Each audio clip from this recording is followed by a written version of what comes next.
Hey folks, all right, second flight ever of the X-Fly Spitfire 1.2 meters. Motor is hot, it will bite. Motor is hot, it will bite.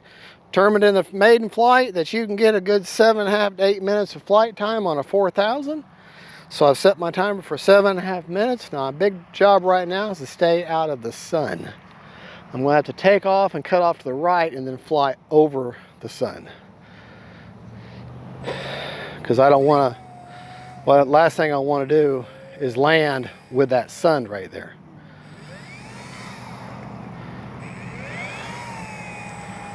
All right.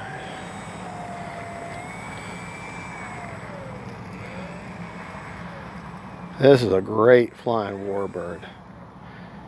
Beautiful plane. Take off flaps. Okay. All right.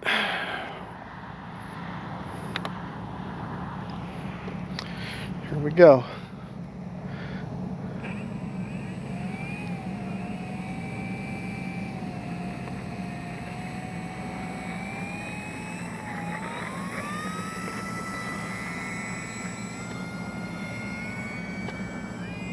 Gear is flaps up.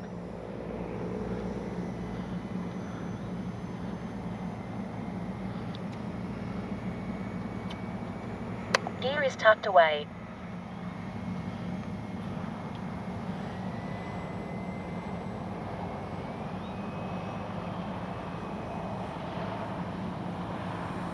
Time remaining 7 minutes.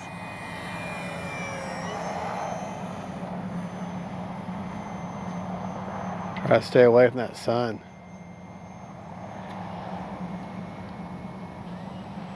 Landing flaps. Come by slow. Got my flaps down.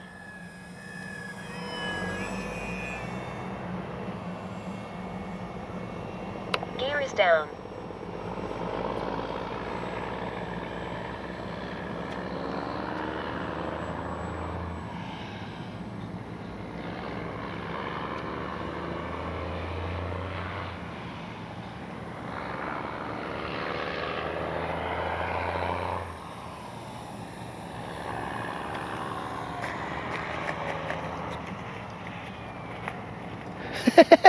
Just kind of popped there on that little wheelie there. Whew, that sun's bright. Take off flaps.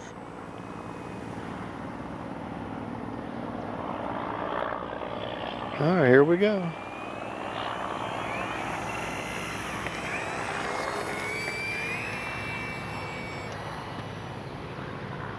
Flaps up. Gear is tucked away.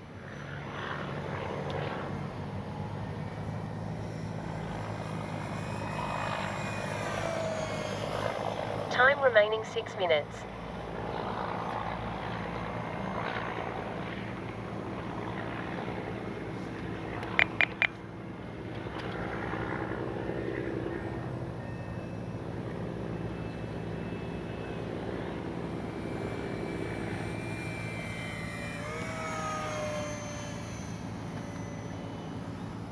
I like my high rates.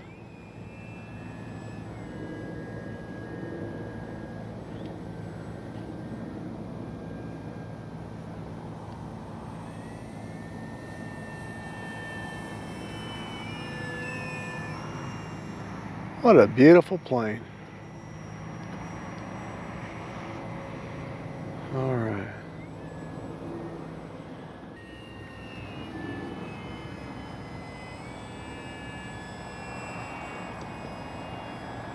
Time remaining 5 minutes.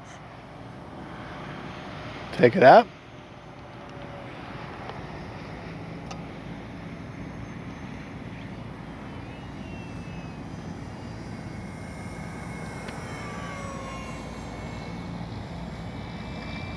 Gear is down. Landing flaps.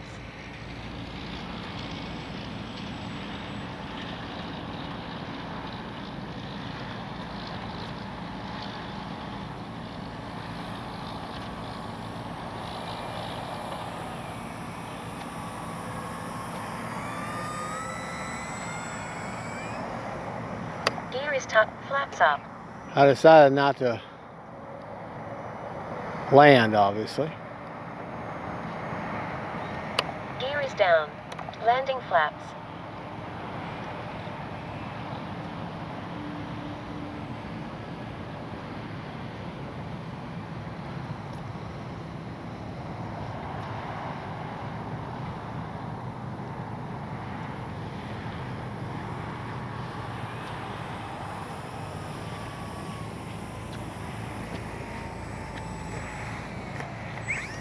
Flaps up.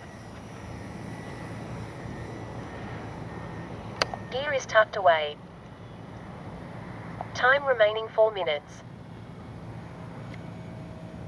Gear is down. Landing flaps.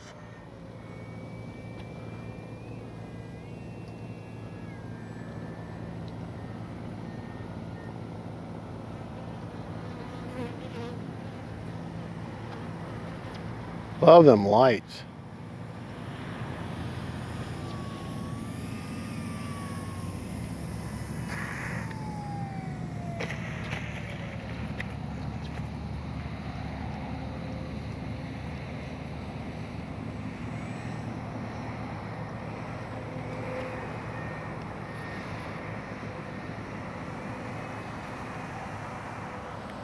Takeoff flaps.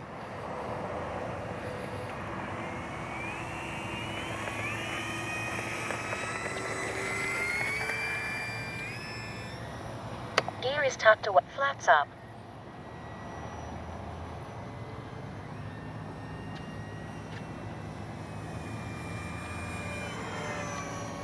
Gear is down. Landing flaps.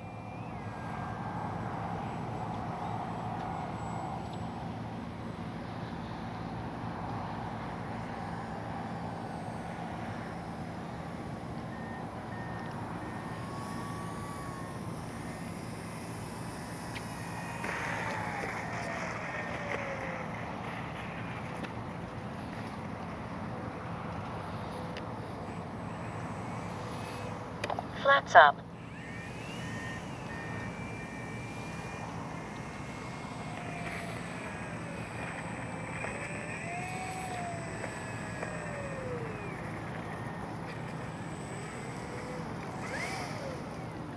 Motor is off.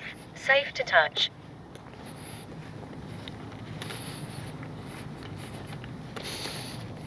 Well, that was fun. Still got 3 minutes and 14 seconds, but we need to get home. Let's check out the battery, and we'll go over, I'll do a after flight report explaining all my rates and everything, and I'll attach it to both of these videos. But that was the second flight ever of the X-Fly Spitfire 1.2 meter. Reminds me an awful lot of the E-Flight Spitfire. No, it's got 66%. I'm going to have to get a little more in. I want to get that down below 50% if I can. Just a little bit more. Just a little bit more. The only thing I've done to it is give it a clear coat. That's all I've done. So let's take it up. Try not to get blinded by that sun. That's my biggest hazard right now, is the sun. Because I got my butt in your face. Motor is hot. It will bite. Okay, let's go ahead. Turn around. We're going to have to take off towards the sun now because we do have a little bit of an east wind now.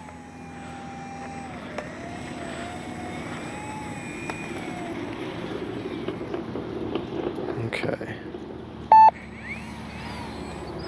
Don't need takeoff flaps now. All right, so we're going to take off and immediately go off to the right to avoid that sun.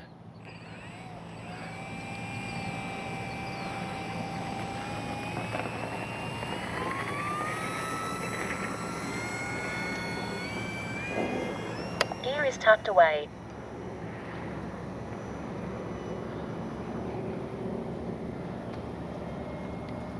Time remaining 3 minutes.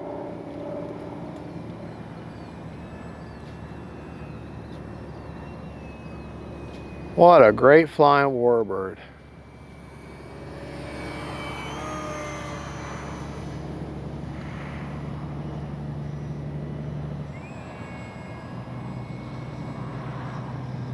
Landing flaps. I tell you what, them flap settings, you don't need no elevator to flap mix at all. Gear is down.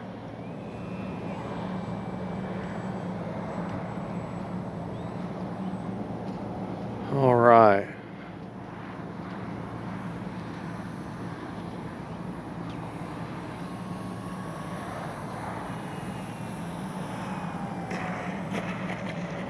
And then just drive it home.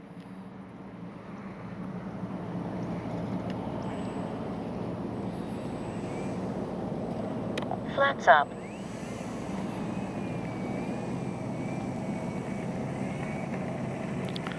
Well, folks, I'm going to tell you right now, that is one great flying warbird.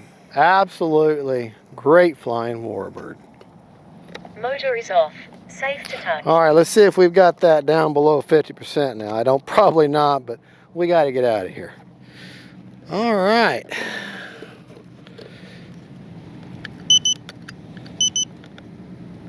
All right, 56%. That's good enough. Folks, thank you so much for watching. That is the X-Fly, the all-new, just released just a while back, just a few days ago. The all-new X-Fly Spitfire 1.2 meter, great flying plane. Highly recommend. I got it on Amazon. Banana Hobby don't even have it yet. So I'll put a link. I love mine. You'll love yours. Non-affiliate link, and just I want to get it and show you what you get for your money. Y'all have a good one. God bless you, and God is good. Bye-bye.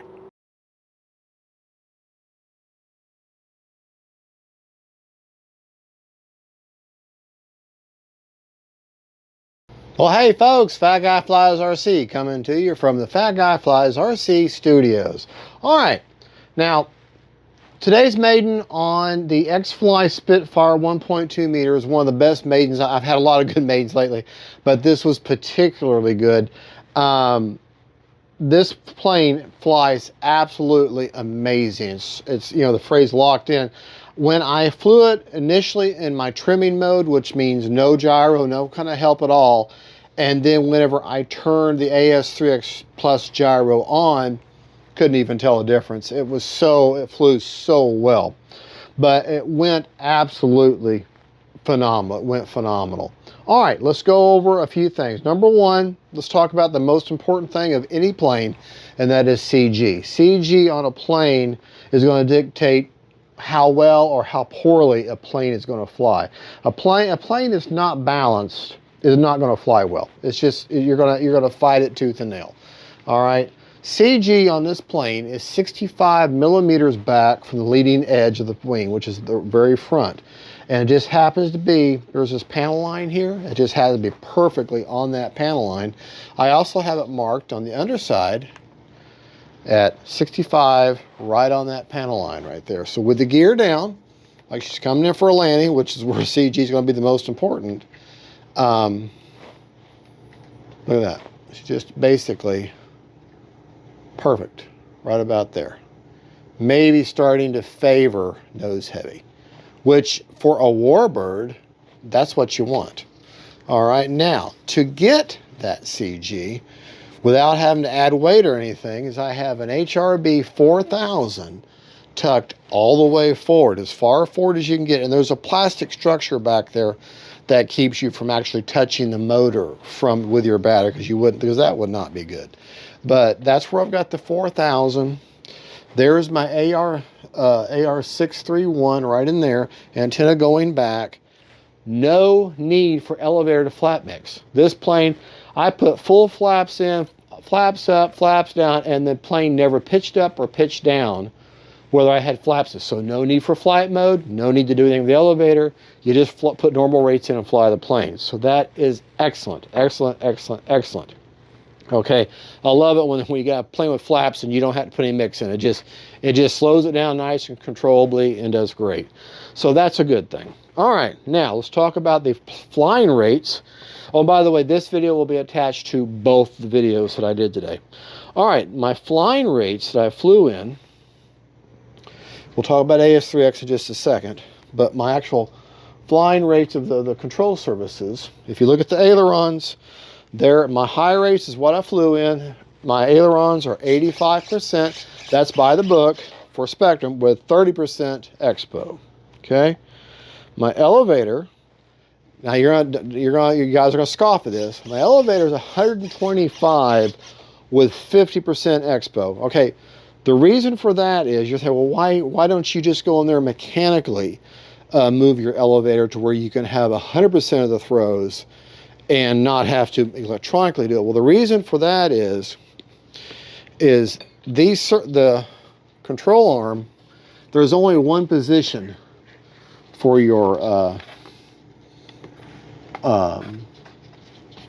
clevis here, your ball link to attach to the control arm of the control servo. There's only one position, so you can't change unless you drill out and make a new hole.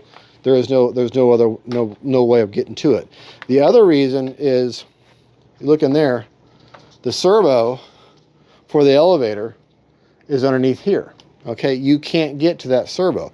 Now, I guess you could cut the fuselage open and get in there, but that would be stupid. So you can't go in there and change the position on the elevator. So that's not good as far as serviceability of your servo. Now, this is where X-Fly, they should make it to where you can get to them, and that's a miss on their part. Okay, so therefore, any real extreme movements or settings for your control surfaces for the elevator and the rudder, you're going to have to do it electronically. So that's why, and the reason I chose 125%, even Scale Me Down is the only other person I've seen an actual review other than X-Fly, said you got to have a lot of elevator in order to keep, and what's Spitfire famous for? Coming in for landing and tipping over, okay? Because that way that gear is, the plane will want to tip over. So if you're taking off on grass, you got to have full up elevator to keep that tail planted so you can kind of roll into your takeoff and not nose over. Okay, so that's the reason why for that. He chose 120% if I remember right. I chose 125, but I chose 50% expo. He chose, I think, 40% expo. So that's my reasoning for the elevator, why I have such extreme throws. And the rudder is just 100%, 30% expo on the rudder. Okay, now let's talk about the flap system. Now this is the flap, like I said, these are the flaps that I used. These are the split flaps for takeoff flaps. Takeoff flaps. That is 35%, no mix. Landing flaps. And landing flaps on Spectrum is negative 50% with no mix and a 2-second deployment. And those split flaps at that setting right there just slowed this plane down nice and level and nice and controllable, and she was very easy to land. And now the rollout's a little while, okay, but that's all right. You've also got suspension gear on this plane, which I think is cool for a plane in this category. Have actual good, strong suspension gear is awesome. Get a little closer look at that gear. Yeah, I mean that is some very good, some good quality gear right there. All right, now let's talk about our AS3X settings. And they're actually so simple. I did nothing. I simply enabled AS3X Plus and didn't change any of the settings. But let's go ahead and go over what they are. Okay, my gyro setting, my AS3X settings, the gains are on roll, pitch, and yaw, 40, 50, and 60. The priority, all at 140 on roll, pitch, and yaw. Stop lock, 35, 35, 35 on roll, pitch, and yaw. And release rate of 55, 55, 75 on roll, pitch, and yaw. So that's the stock settings. So I did nothing with AS3X, and plus it's however way it's set up, and that's the default settings. Perfect combination for this plane. One-time gains on the gains. Set your timer for 8 minutes on a 4,000. Set your timer for 8 minutes. Fly the way you want.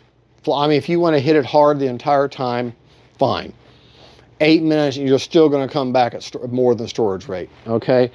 I set my timer for 7.5 minutes to be conservative, and I came back with like 50% left. So 8 minutes, fly the way you want is a good, safe number for me to give you. So you're getting plenty of flight time. If you put a 2600, which is the lowest recommended battery, then maybe set your timer for 6 minutes. But here's the issue. In order for me to get good CG, okay, I got to put that 4,000 all the way forward, how my batteries weigh, how much they weigh. I had to put that battery all the way forward and get good CG. So if you put a smaller battery in there, just check your CG. You may have to add some weights, or you may have to find a heavier 2600 and get it all the way forward and get CG. And remember, with a Warbird, you want level, and it's preferable to favor nose heavy. They just fly better. Now, I flew her inverted, and I barely had to touch the down elevator pressure to keep her level. Okay, now if I maybe move that 4,000 back a little bit, I might be able to fly her straight and level without having any elevator put for inverted, but then the CG may be off when I go right side up again. So I would rather have to hold in a touch and keep it, you know, basically hands off with her flying, you know, correct. And anyways, that's just my argument on that. But anyways, it should be the same both ways, but it's not always because of the shape of the wing and everything. I know I ramble on, blah, blah, blah.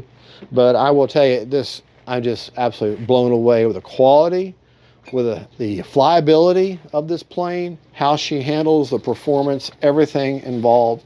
This is by far one of the best Warbirds I've ever had. And these lights, as you'll see when I came in a lot of the earlier flights of the morning this morning, these lights are super, super bright. She's got plastic in several places. You got a steerable nose wheel, it's all plastic there. These all plastic around this gear, these coolers here. I guess they're old coolers. I forget whether there's something functional on the actual airplane. Is all plastic. Plastic on here, plastic inlet here, nose cone, split flaps, plastic. Now, the one drawback of the plane, it does have pinch hinges, pinch foam hinges, but they are reinforced with laminate. So, and this is not going to be a 3D extreme type plane. The only thing I modded is I gave her a clear coat of my mid-wax polyacrylic, and that is this product here. Okay, that right there, just so you can see, this is what I use on all my planes, and I do the treatment too. And these guns just press into place, the two inner guns. These were already installed, but I had to press those in. The antenna's already there.